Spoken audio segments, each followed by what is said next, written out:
সম্প্রতি রাশিয়ার কাছে বরাবরই নতি স্বীকার করতে বাধ্য হচ্ছে আমেরিকা। রাশিয়ার বিরুদ্ধে ইউক্রেনকে বিলিয়ন ডলার সামরিক সহায়তা দিয়েও কাজের কাজ কিছুই করতে পারেনি বাইডেন প্রশাসন। পুতিনের পরিকল্পনায় এবার আফ্রিকার দেশ থেকেও পিছু হটছে যুক্তরাষ্ট্র। আফ্রিকান এই দেশটিও আমেরিকান সৈন্য হটাতে তৎপর, সঙ্গী হতে চায় রাশিয়ার। এরই মাঝে মার্কিন বিমান ঘাঁটিতে অবস্থান নিয়েছে রুশ বাহিনী। বিস্তারিত জানবো অনুর আফসারের রিপোর্টে।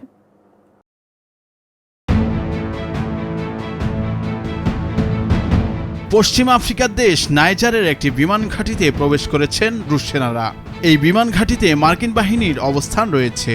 কয়েক বছর আগেই এখানে বিমান ঘাঁটি গেড়েছিল মার্কিনরা। মার্কিন প্রতিরক্ষামন্ত্রী লয়েড অস্টিন এই তথ্যের সত্যতা নিশ্চিত করেছেন।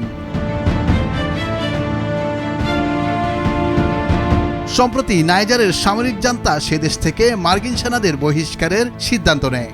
এমন প্রেক্ষাপটে নাইজারে আমেরিকার অবস্থান থাকা বিমান ঘাঁটিতে রুশ সেনা প্রবেশের ঘটনা ঘটল।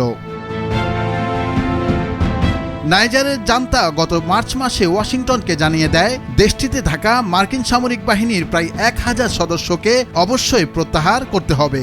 এখন নাইজারের বিমান ঘাঁটিতে রুশ বাহিনী মোতায়েনের খবর এলো।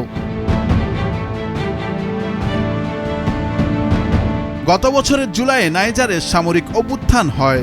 জান্তার ক্ষমতা দখলের আগে আফ্রিকার সাহেল অঞ্চলে আইএস ও আল কায়দা সংশ্লিষ্ট জঙ্গিদের বিরুদ্ধে মার্কিন বাহিনীর লড়াইয়ের একটি গুরুত্বপূর্ণ অংশীদার ছিল নাইজার।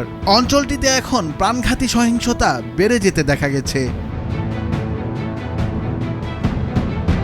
নাম প্রকাশে অনিচ্ছুক এক ঊর্ধ্বতন মার্কিন প্রতিরক্ষা কর্মকর্তা রয়টার্সকে বলেন, বিমান ঘাঁটিতে রুশ সেনাদের উপস্থিতি রয়েছে, তবে সেখানে মুখোমুখি পরিস্থিতি তৈরি হয়নি। এয়ারবেস 101 নামের বিমান ঘাঁটি নাইজারের রাজধানী নিয়ামির ডিউরি হামানি আন্তর্জাতিক বিমানবন্দরের কাছেই অবস্থিত।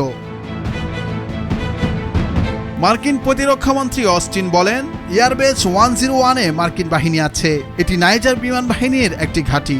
সেখানকার একটি পৃথক কম্পাউন্ডে রাশিয়ার লোকজন আছে।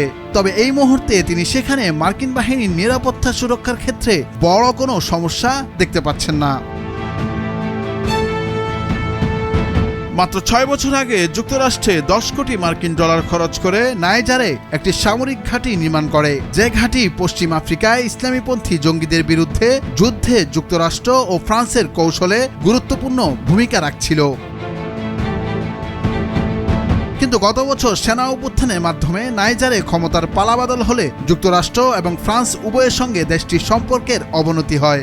আফ্রিকার দেশগুলোর গণতন্ত্রপন্থী নেতাদের সঙ্গেও নিজেদের দূরত্ব বাড়িয়েছে নাইজার। তারা বরং বুর্কিনা ফাসো ও মালির মতো জান্তা নেতৃত্বাধীন দেশের সঙ্গে ঘনিষ্ঠতা বাড়াচ্ছে।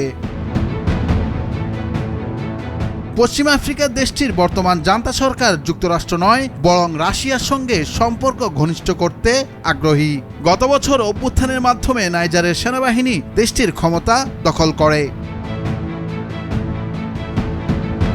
নুরুল আফসার, নিউজ ডেস্ক, ভোরের কাগজ।